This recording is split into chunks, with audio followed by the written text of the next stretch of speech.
How to transfer WeChat data to new phone. Hey everyone, welcome back to the channel. In today's video, I'm going to show you how to transfer your WeChat message and data to your new phone.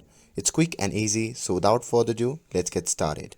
So first thing first, open WeChat app on your phone and make sure that you're logged into your account. And once you're inside the app, simply tap on your profile icon at the bottom right corner of the screen. And here, once you are in your profile section, simply tap on the option label settings.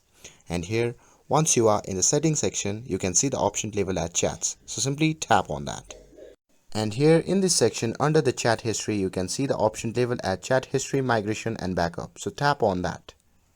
And now from here, simply tap on migration. And after that, you will see two options, migrate to PC and migrate to another mobile phone or tablet.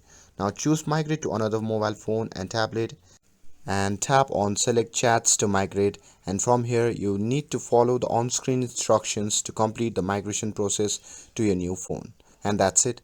That's how you can transfer your WeChat messages and data to your new phone. With this, if you found this video helpful, then don't forget to like, share and subscribe to get updated for more videos. Thanks for watching and I'll see you in the next video.